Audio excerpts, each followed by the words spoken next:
Bonjour, chers bénévoles d'Albatros en Montérégie, chers bénévoles de partout.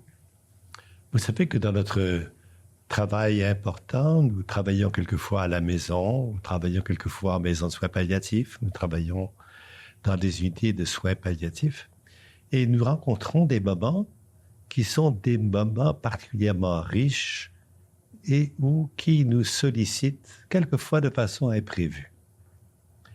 Et le moment dont nous allons parler aujourd'hui se situe à la jonction où un malade vient ou va partir pour une maison de soins palliatifs ou pour une unité de soins palliatifs. Et pour discuter de ce moment-là, qui est un moment un peu spécial, nous avons le privilège d'accueillir Hélène Giraud. Bonjour Hélène. Bonjour Patrick. Hélène s'occupe de soins palliatifs depuis plus de 24 ans et elle exerce son talent actuellement très largement à la maison de soins palliatifs, le Diapason de Bromont.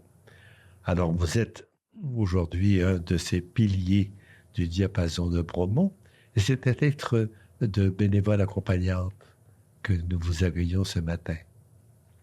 C'est pas à titre d'ambassadeur de la maison Diapason, même si vous y œuvrez. Et je pense que vous y avez acquis une expérience et une sensibilité particulière pour le sujet qui nous intéresse. Et le sujet qui nous intéresse, c'est l'arrivée à la maison. Avant de rentrer dans l'arrivée à la maison, le bénévole qui suit le malade à la maison, dans son domicile, depuis quelque temps, a peut-être à être un peu sensibilisé à ce qui va se passer. Alors, parlons un peu de la place du bénévole dans la préparation à un transfert éventuel dans une maison de soins palliatifs. Qu'est-ce que vous diriez à notre bénévole à ce sujet? C'est un moment extrêmement important. C'est un moment charnière, en fait, dans le passage de cette personne-là à travers son chemin de fin de vie.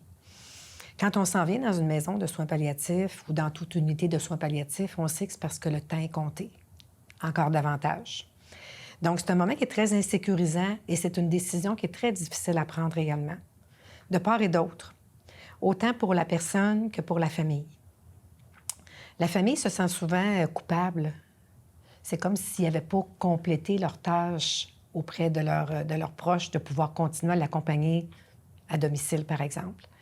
Donc, il y a beaucoup d'insécurité de part et d'autre, de peur, de questionnement aussi sur c'est quoi ce passage-là, vers où on s'en va, est-ce qu'on va avoir encore de la place pour nous au chevet de notre proche?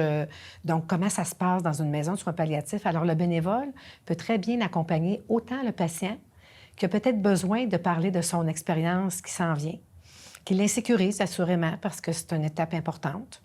Donc, pas nécessairement dans le fait de donner des conseils, mais plus d'être à l'écoute de ce qu'il a à vivre dans cette étape-là. Et c'est très différent d'une personne à l'autre. On sait très bien que tous les patients ont chacun leur propre chemin de fin de vie. Donc, certains vont être très bien dans cette décision-là. Pour d'autres, ça va être extrêmement difficile. Et pour d'autres, ça va être un gros questionnement à savoir est-ce que c'est le chemin que je prends à l'étape où je suis rendue. Donc, le bénévole a à être très attentif à tout ça.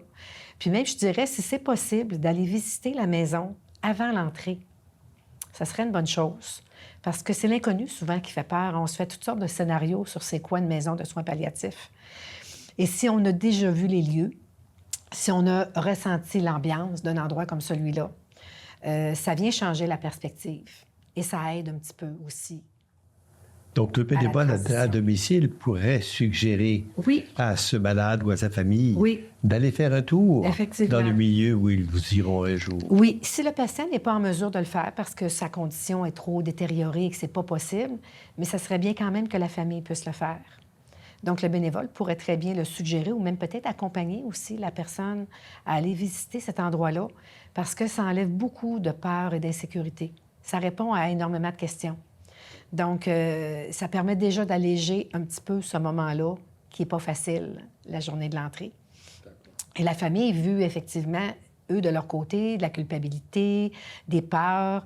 La peur aussi d'être un peu mis de côté. Hein. Quand on est les parents, quand on est les proches de quelqu'un qui est en fin de vie, on est la mère, on peut être le conjoint, on peut être la sœur. Donc, on a un rôle qui est très différent.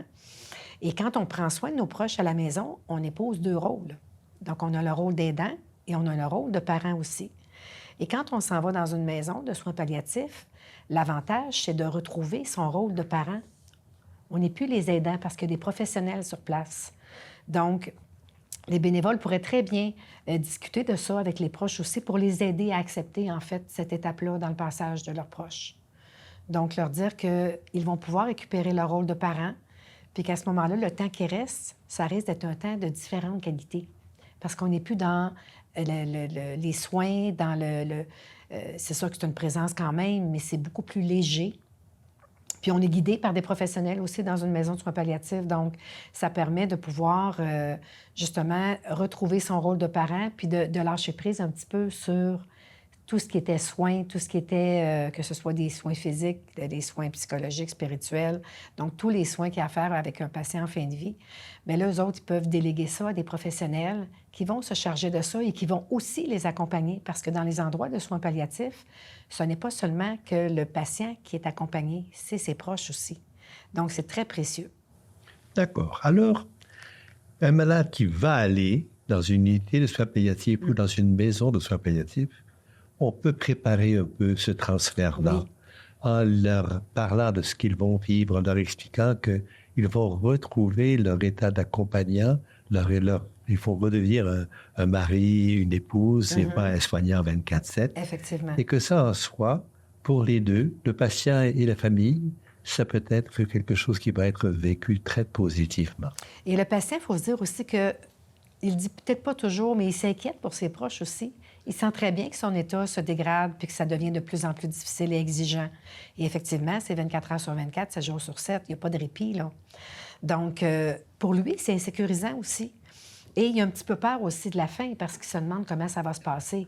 Alors que quand on est dans un milieu où il y a des professionnels, des médecins, des infirmières qui sont présents et qui connaissent bien cette étape-là aussi, bien, ça devient... C'est plus sécurisant, en fait. Donc, ça allège un petit peu aussi la condition de fin de vie, de savoir que des professionnels vont être sur place et vont pouvoir réagir aux symptômes qui vont se manifester, à ce qui va se présenter. Ici, je suis bénévole dans une maison de soins palliatifs, je vois arriver quelqu'un que je ne connais pas. Cette personne qui arrive là, comment est-elle? Écoute, il y a autant de situations qu'il y a de personnes, hein? Autant de réactions également. Il y a des gens qui sont très heureux de venir à la maison de soins palliatifs parce que, justement, plusieurs sont déjà venus visiter avant. Ils savent un petit peu dans quoi ils s'en vont. Donc, il y en a qui se sentent plus légers, qui ont l'impression que c'est moins lourd parce qu'ils vont être accompagnés par des professionnels. Pour d'autres personnes, ça peut être très insécurisant parce que là, on sait que quand on rentre dans une maison comme celle-là, c'est qu'il n'y a pas de retour en arrière. On sait que c'est parce qu'on est vraiment rendu à une étape où le chemin est compté, le temps est compté. Et donc, c'est un petit peu épeurant de regarder ça parce que quand on est à la maison, chez nous, quand on est dans un autre milieu, c'est comme si on avait l'impression qu'on avait encore beaucoup de temps devant nous. Mais souvent, les maisons de soins palliatifs, hein, c'est des endroits où c'est 2 mois et moins de pronostic de vie. Donc, ça veut dire que je sais déjà que quand je m'en viens dans un endroit comme celui-là, c'est que mon temps est vraiment compté. Alors ça peut faire peur beaucoup, autant aux patients qu'à ses proches également, parce que là, c'est comme une certitude. On est dans un autre état d'esprit.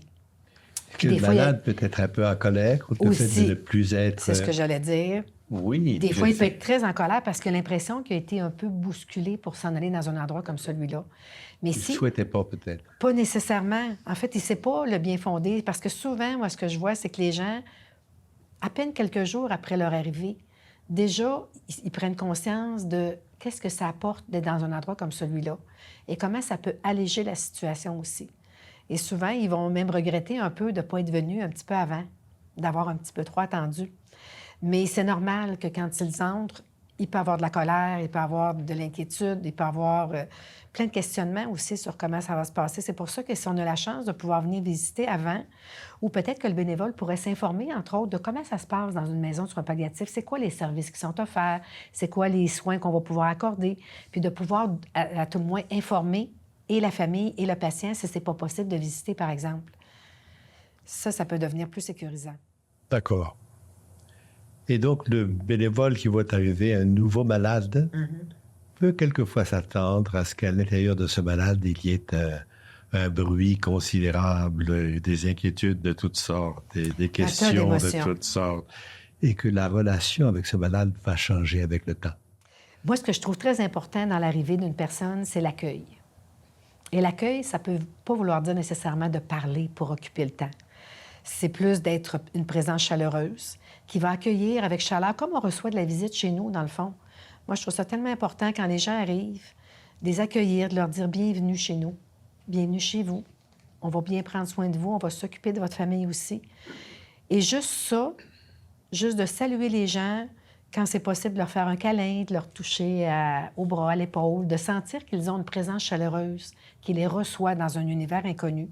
Même si les maisons de soins palliatifs, ce sont tous des endroits très zen et très... ce sont de beaux endroits lumineux, mais il reste que c'est insécurisant pour eux. Alors, d'avoir quelqu'un qui les accueille avec chaleur, ça peut faire une grande différence. Puis si le bénévole, là, peut leur expliquer qu'ils sont bienvenus, qui peuvent même coucher quelquefois dans la même chambre que leurs parents, que l'endroit n'est pas pour les faire sortir, mais au contraire pour les incorporer dans ce moment de fin de vie où tout est organisé pour eux, pour cet ensemble. Tout à fait. Pour leurs besoins, pour répondre à leurs besoins, mais aux besoins de leurs proches aussi. Ça les aide. C'est très sécurisant pour les patients de savoir que leurs proches vont aussi être accompagnés dans ce contexte-là. Parce qu'ils savent bien qu'ils sont épuisés, qu'ils sont fatigués, qu'ils sont émotifs aussi. Puis c'est tout à fait normal, ces émotions-là. Mais il y a des gens qui sont là pour prendre soin de ces émotions-là puis les accompagner, tout en respectant aussi comment ça se passe pour cette famille-là. Hein. Toutes les familles ne sont pas pareilles. Il y en a qui veulent être plus dans leur petit univers ensemble, d'autres qui acceptent facilement que des personnes entrent dans cet univers-là. Donc, il faut être aussi à l'écoute, attentif à c'est quoi leurs besoins. Puis c'est sûr qu'on ne le saura pas nécessairement la première journée de l'entrée, parce qu'il y a tellement d'émotions qui se bousculent que c'est pas nécessairement cette journée-là. Cette journée-là, je vous dirais qu'elle est beaucoup plus importante pour l'accueil, pour une présence, pour dire on est là pour vous, soyez pas inquiets, on s'occupe de vous, on s'occupe de vos proches aussi. Ça, c'est extrêmement sécurisant. C'est un bon départ. C'est un très bon départ. Oui. Puis après ça, on peut... sur lequel on peut construire. Oui, bien, c'est les bases. Hein, quand on construit une maison, il faut construire le solaire en premier. Alors ça, c'est un peu cette façon-là de construire ce qui s'en vient pour le malade et pour ses proches aussi. Et on peut le guider un petit peu en lui disant, ici, c'est votre univers, c'est votre chambre devient votre chez vous. Donc, c'est possible de le décorer à votre goût, d'y apporter, par exemple, des éléments de décoration qui étaient chez vous, qui sont importants. Ça peut être des souvenirs, des photos, donc des choses qui vont donner un sens à cet endroit-là qui va habiter davantage parce qu'il va y avoir mis sa couleur. Donc, de savoir qu'ils ne vont pas nécessairement penser à ça la première journée. Mais par contre, ça peut être aussi quelque chose que les bénévoles peuvent aider les proches à... Parce que souvent, on se demande, oh mon Dieu, qu'est-ce que j'apporte quand on s'en va dans une maison de soins palliatifs? On peut leur dire, bien, apporter des photos, apporter des choses qui vont sécuriser la personne et qui vont donner l'impression qu'il est un petit peu dans sa chambre, dans son univers, dans son espace à lui. Moi, j'ai vu des gens apporter des plantes, apporter des gens, par exemple, qui faisaient de la peinture, qui ont apporté leur chevalet. Ils n'en ont peut-être jamais fait le temps qu'ils étaient à la maison, mais d'avoir leurs choses autour d'eux, ça devient sécurisant. Ça peut être des petites couvertures confortables qu'ils ont l'habitude, par exemple, quand ils étaient à la maison chez eux, de s'emmitoufler avec ces petites couvertures-là, donc de les apporter à la maison. Ça crée des liens, en fait, entre des moments plus sécurisants pour eux, parce qu'ils arrivent dans un univers qui est inconnu. Et le bénévole qui voit cette famille avec ce malade, peut-être peut détecter quelquefois des gens qui sont plus souffrants, plus fragiles. Oui.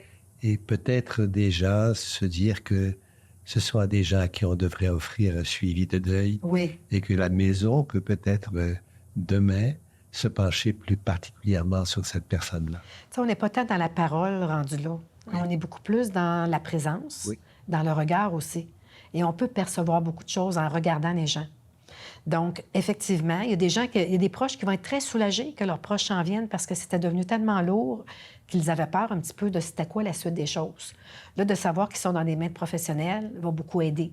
Mais il y a des gens, par contre, qui vont être aussi très insécures. Il y a des gens qui ont un petit peu peur de perdre leur place de parents auprès de leurs proches. en disant, bien là, il y a des gens qui vont prendre soin de lui ou d'elle. Moi, qu'est-ce que je fais rendu là? C'est quoi mon rôle à moi? Donc, ça peut être insécurisant pour certaines familles aussi. Donc, si le bénévole est attentif à l'arrivée, il va déjà pouvoir percevoir est-ce qu'il y a de l'angoisse, est-ce qu'il y a des peurs, est-ce qu'il y a beaucoup de tristesse aussi. Il y a de la tristesse beaucoup dans la journée d'arrivée. Même si, autant pour la famille que pour le proche, c'est un moment qui peut être sécurisant, il reste que là, on sait vers quoi on s'en va encore plus. Donc, en les regardant, en observant des choses, en ressentant les émotions qui se passent dans cette pièce-là, on peut déjà, on peut juste mettre notre main autour des bras, par exemple, de la conjointe qui vient d'accompagner son mari qui arrive à la maison de soins palliatifs parce qu'on sait qu'elle est très émotive. Puis juste ça, de lui dire, vous savez, vous n'êtes pas seul. On est là pour vous aussi. Alors, chers amis, chers bénévoles, nous constatons que dans cette première journée où on arrive aux soins palliatifs, c'est un moment crucial. Parce que c'est un moment d'accueil. C'est un moment où on ouvre des portes. C'est un moment où on dit, on est là. On va être là avec vous. C'est un moment où on écoute. C'est un moment où on voit apparaître cette petite inquiétude multifacétaire du malade qui ne sait pas comment un nouvel équilibre va se créer. Et pourtant, nous sommes là pour aider ce nouvel équilibre. Et la maison de soins palliatifs en particulier, l'unité de soins palliatifs aussi, elle vient délivrer la famille et lui permettre d'être elle-même. Nous sommes donc, comme bénévoles dans cette situation, comme nous l'écrivait Hélène, nous sommes à ouvrir une porte et une plage où c'est qu'il y aura de la place. À tendre la main. À tendre une main et à faire une place et à se permettre d'entrer dans un voyage commun. Et là, nous avons un rôle formidable comme bénévoles. Peut-être dans ces premières minutes, tout se joue. Si on est véritablement accueillant, peut-être que déjà l'avenir est perçu beaucoup plus légèrement et non pas comme une histoire forcément triste, mais une histoire où on se met à vivre et à comprendre autrement. Il peut se passer beaucoup de belles choses quand on arrive à cette étape-là. Mais c'est important d'être sans attente sur le résultat. On offre, en fait, moi j'appelle toujours ça semer des petites graines. Donc, on sème la graine de l'accueil, de la chaleur humaine, de la présence. Puis on ne sait pas, la personne ne le dira pas nécessairement, mais on ne sait pas à quel point ça peut être aidant dans un contexte comme celui-là. Donc, c'est une journée sans attente. C'est vrai. Il y a toujours quelque chose qui nous dépasse lorsque nous accueillons quelqu'un. Quelque chose qu'on ne connaît pas, qu'on ne sait pas, que l'autre va vivre. Et il nous en parlera quelquefois, surtout à la fin, quand il nous dit « Oh, merci, j'ai tellement apprécié ce moment de notre première rencontre. » Alors, chers bénévoles, c'est intéressant de vivre avec quelqu'un comme Hélène qui vit ça à la journée pour se sensibiliser à l'importance de cet accueil, à notre compréhension de ce qui se joue dans la tête de ce malade et dans la tête de sa famille, pour rentrer là-dedans avec simplicité, avec la possibilité d'arriver à un moment que j'appellerais un moment de pacification. Merci beaucoup, Hélène, de votre participation à cette petite vidéo qui nous parle de ce moment charnière. Au revoir, chers amis.